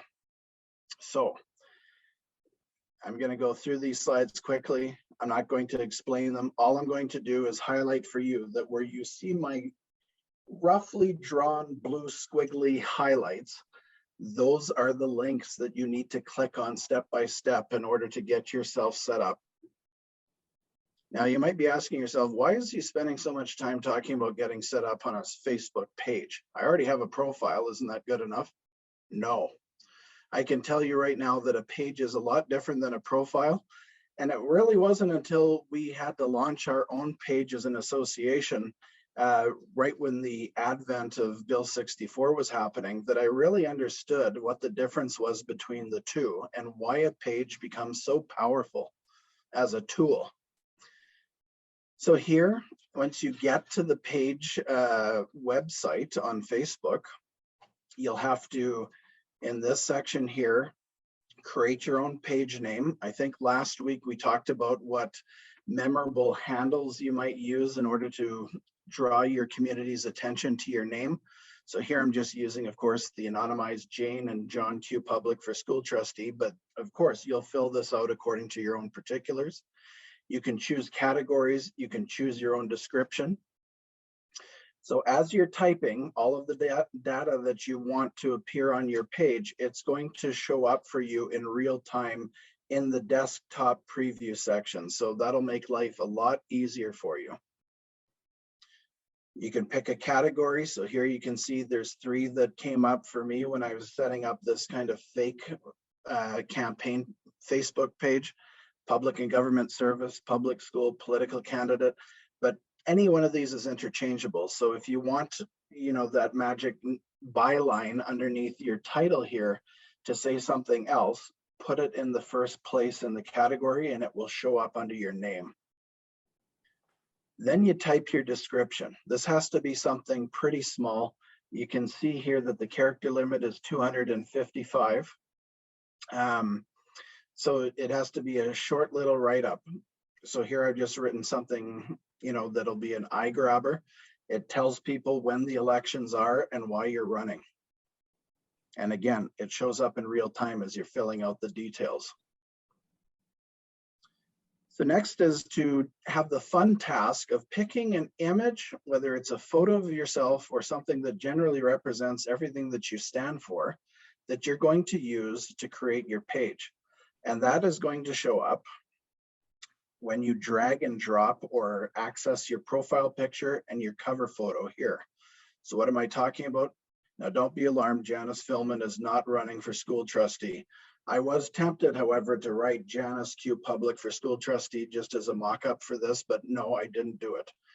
One thing I will highlight out for you, you can see the picture of her honor on the left.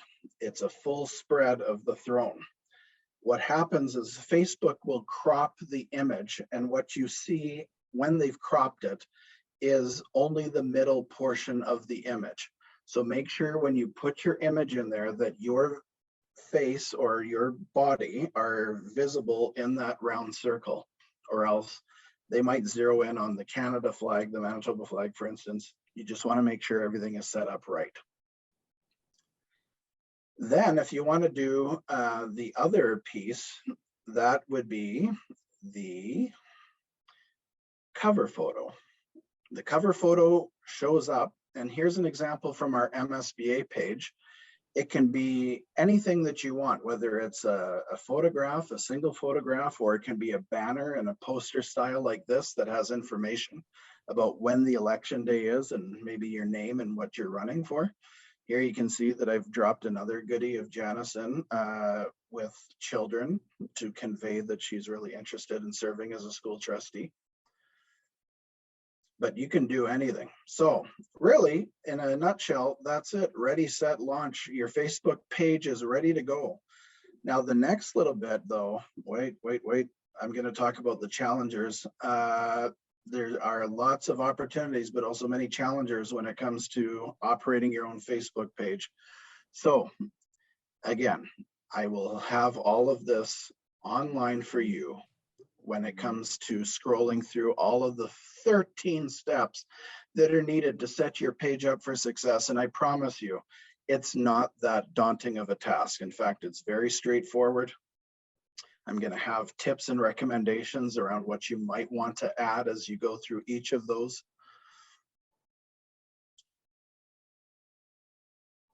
And I'm going to skip right to this section here because it is most important So when you set up a page, and here's where I get to the difference between a profile and a Facebook page. On a profile, for those of you who are used to it, you're used to doing posts, stories. That's kind of where it ends. On a page, you can create ads. You can't do that with a profile. So why is that important? Well, here we have the template that Facebook offers you when you want to run an ad using your Facebook page. So you can see that, like the normal wall, you create your own post, or you create a story, or you can use their templates to create a snazzy ad. And then you go through all of the steps that Facebook walks you through when it comes to setting up your ad. So you would do a post just like you would. And again, this will all be explained in the online manual that I will put together for you. Now, here's something that's important. Facebook will ask you what you want your goals to be for the ad. So you can do a whole bunch of options. If you have an external website, you can direct traffic to it using your page. If you want to interact and engage with people using your Facebook page, you can do that by having them go and send messages to you. Now, here's a tricky part, and we have, unfortunately, the nice little situation that's happening in Eastern Europe to thank for this. After the US election, Facebook changed its rules.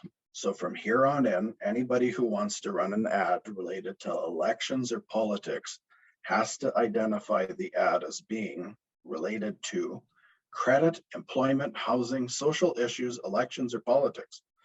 If you don't click on that box and you try and run an ad, then the algorithms that Facebook uses to go through all of the words that you put in the ad will detect whether this is something indeed related to elections. It will peg it, and it will say, did the person check off whether this is an election or a politic ad? If you didn't check the box, the odds are Facebook will not approve the ad, and you'll have wasted an entire day waiting for them to review your ad when you could have been resting on the fact that your ad was likely going to be approved if only you had been authorized to run those ads. So you can see this is an example from our mock-up page. The very first time you try and run an ad using your page, and I would encourage you to do this ASAP, and that means as soon as possible, is you follow the links where it says authorization needed. Now, there's all sorts of rules about what that means and how you can get authorized. Don't worry, don't pull your hair out. It's not as exasperating. This is the direct link. I'm sharing this with you free of charge. You go onto this link, you can actually find all of the answers that you need, a step-by-step guide for how to get authorized. So now with that, I'm going to walk you through some more. So when you're setting up an ad, you have an ad preview on the right-hand side of your ad screen, which is called Boost Post in this case. When you're typing your ad, you can see exactly how it's going to look when it is posted on your wall and how the ad is going to look to your audience. So pay attention to that right-hand side, because if you're constructing an ad, that's what it's going to look like. Now, if you do have an external website or you want people to message you, by all means, add a button. And that's not a political campaign button. You're not wanting them to put it on their lapel. This is literally a link button. So you want them to click on it. And in this case, you can see that I've put the www.janeq.ca. Somehow Facebook recognized this website, so do not click on it because I have no idea where it goes. It was just for mock-up purposes. But in any case, if you want somebody to go to your website, add it in, and you can see that that magical link down at the bottom that says learn more will take your audience directly to your website. You can also set up messages. So if you want people to send you messages instead of going to an external website, you link your messenger on your Facebook profile to your page, And that way, all of your messages come into the same messenger box. You can also, I would just say, set up a welcome message, which is a standard greeting, so that as soon as somebody sends you a message, it looks like you're responding to them. And you can say things like, for instance, please let us know how we can help you. Can I learn more about your campaign? Can you tell me more about what you're running for instance? Okay, now here's the magic. Here's the magic dust that I'm going to sprinkle all over your Facebook page. When you go into the Boost post section, which is your ad, you're going to have the option of creating your own audience. You can see here that largely you hit the create new button. That's going to take you to this magic page. Basically, Facebook allows you to pick a variety of different locations. Now, here I have replaced what they had before. This is their default location, audience living in the United States, 18 to 65 plus. You definitely don't want that unless you're fundraising. Okay, so in terms of this one, Manitoba, you can click the province as a whole, and that means that when you create your ad is going to go province-wide. But obviously, we're not having school trustee elections for the entire province, so you want to refine that. Facebook already has many communities built into its map, and you can pick the different cities around which you are running. If your particular city isn't mentioned, find the nearest city that is, and you can see here, there's a sliding scale. The sliding scale down at the bottom, allows you to pick a mile radius around that population center where your ad will be seen. How Facebook does this is that it detects the IP addresses of Facebook users and it targets those IP addresses and it sends the ad directly to them. Now, I just want to point one other thing out, and this is why I'm spending so much time on Facebook. Well, not me personally. This is why I'm spending so much time on the subject of Facebook. The estimated audience, it's hidden down here, I'm trying to circle it for you, is 995,800 people. That's about 70% of our province's population. So if you really wanted to run an ad that would reach absolutely everybody, Facebook is the social media platform to do it. For those of you who are running in Winnipeg, of course, is the largest demographic population center. 711,300 Facebook profiles are registered in the Winnipeg region and 25-mile radius around Winnipeg. Now, Facebook also does some interesting things, and a lot of people don't know this. When all of those eager Facebook newbies fill out all of their life details on their profile, they'll often include absolutely everything. Well, Facebook allows the advertiser to access that information. So if you want to run an ad targeted at somebody according to their education, financial, life event, whether they're parents or not, whether they're married or not, or whether they are employed, retired, otherwise, you have the option of refining your ad to those audiences. The same thing is true of interests and behaviors. So there's a whole menu to pick from. It's actually fun to go through the menu and see whether or not any of those apply to you. The one tip I would have for you though is, unless you're going to be targeting a very specific audience like teachers because you have a message that you want the school staff or you want parents in your community to get, I would really keep your ads general so that the entire population gets it. And this is the reason why. So for instance, and here's again why we picked Facebook for tonight's presentation. If you pick different data inputs, for instance, the number of days that your ad is going to run, how much you want to spend, Facebook is going to change the estimate of how many people are going to be reached every day using that ad. So you tinker around with the numbers, But here you can see on the right-hand side that for an investment of $100, which is very reasonable when it comes to advertising, you can reach about 2,000 people a day for 7 days. So that's very good coverage. And during Bill 64's campaign, we used Facebook in a very concentrated and focused manner in order to target the province.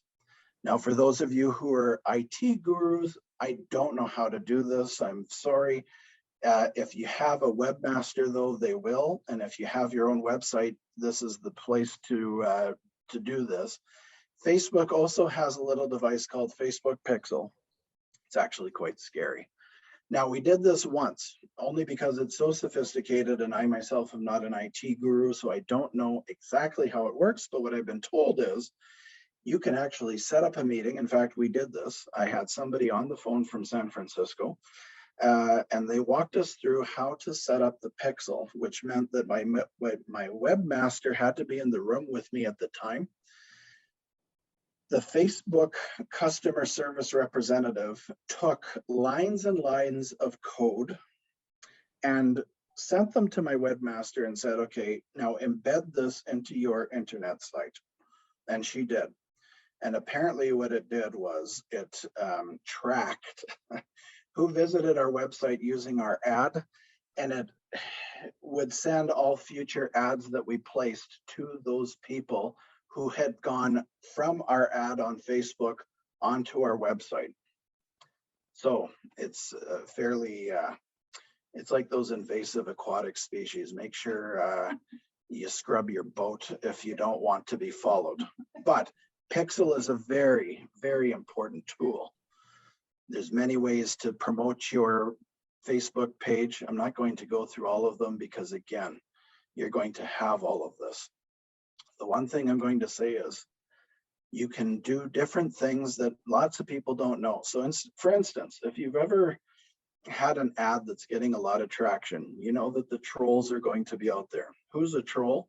Usually somebody who's anonymous, and they just post random comments, most of them nasty, quite frankly. I'm not trying to dissuade you from running for trustee, but in the political world these days, every politician, it doesn't matter who they are, have trolls.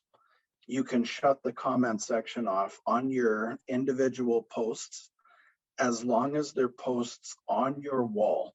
You can't shut them off if you have run an ad, because Mark Zuckerberg and his democratic spirit has decided to promote full community dialogue by keeping all comments on when you run an ad.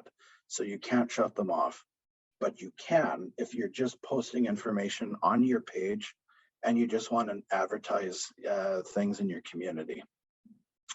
The lasso here shows you how to find your messages. The other interesting thing that happens when you have a page versus a profile and you use that for your main vehicle for your campaign, Facebook pages will show you how many people were reached by your page, how many people engaged with your page, how many likes or follows your page got. And this applies to every single ad that you run. So if you run an ad, you can see how many people have engaged with it, how many people have been reached by it.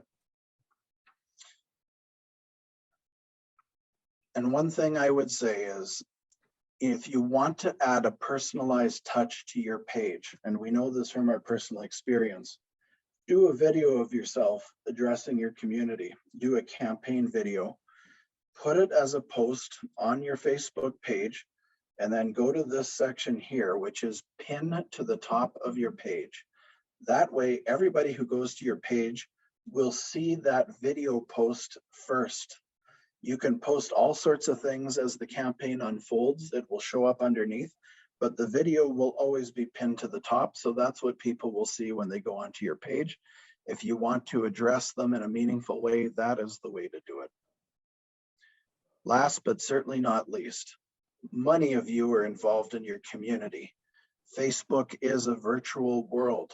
The communities exist in virtual format, believe it or not. And so one of the other things that will happen when you create an ad, or even if you create a post on your page, And I believe you can do this with your profiles too. So this is a feature that's available to both. You can publish to Facebook groups. So just as an example, if I'm posting as MSBA, we have joined a lot of different community groups over the years. And then we have a list of them so that every time we post, it asks, would you like to publish this to the Facebook groups? Now, during a campaign like Bill 64, I can tell you that this was absolutely indispensable, because when we posted into each of the community groups that we are a member of, you would often have a lot of interaction at the local level that you wouldn't have even if we posted things on a provincial level, because local matters. So I'm going to skip. This is just my examples here. You can either post as a page on behalf of your organization or your campaign. You can post according to your profile if you're a member of different community groups, and there's a lot to pick from, so make sure you look. So I'm not sure how I'm doing here for time because I don't have a watch in front of me, but I don't care, because what I'm about to do for you, because I know you so well and personally, and because we're all consenting adults, is I've covered off all the ins and outs of how to get your Facebook page up and running. But I'm going to share with you, and here I'm actually going to ask Janice for help, because we're going to stop recording. Now, Janice, how do we do that? And now we're going to resume recording as though nothing in secret was ever shared with you, and that you don't know the secret to campaigning as a school trustee. If you want more information, go to our elections website, localchoices.ca. There you can also sign up for a mentor. We have a mentorship program that we're piloting for the very first time. These are seasoned trustees who know the ins and outs of what it takes to campaign. They will be partnered with you. They will not be trustees from the division where you're running. We wanted to make sure that you're not going to be having to go up against your mentor.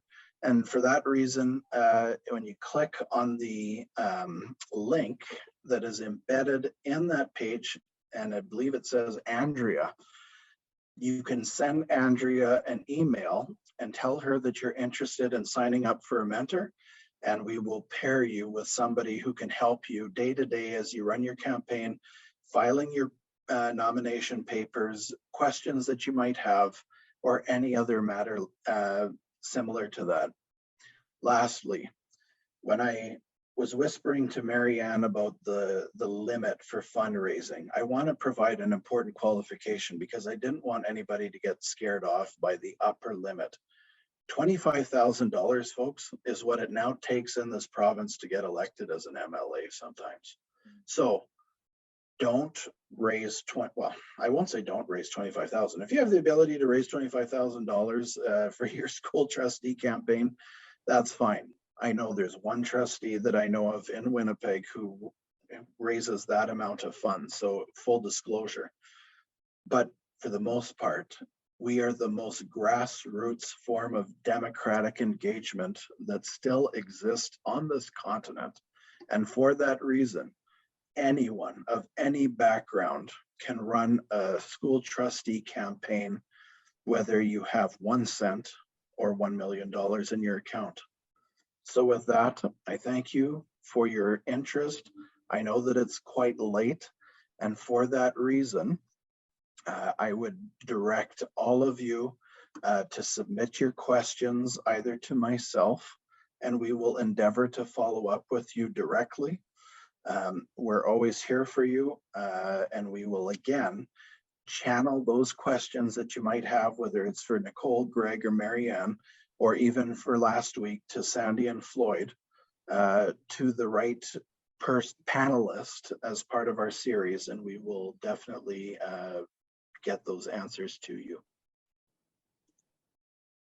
So with that, I thank you for your wanting to serve your communities, for putting yourself out there for the office of school trustee, This is the oldest and most grassroots form of democracy on our continent, and it exists to provide for the future of our community's greatest resource, which is our children.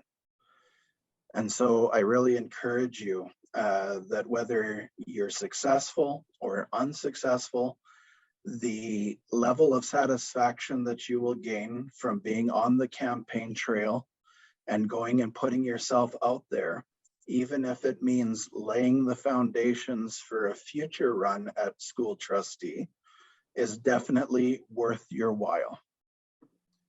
So thank you. I will close the session off there. And again, I will turn it over to Janice for some closing remarks now, with my profound thanks to you for joining with us for this series. Again, as Janice mentioned, I believe we're going to be running some additional pieces in the fall, and I will turn it over to Janice for more on that. The last couple of words as we sign off. We will have one more session, and again, it will be virtual on September 13th. So by then, I'm sure that if you are planning to run, you will be pretty well set. As I said before, the opening of nominations is the day after that.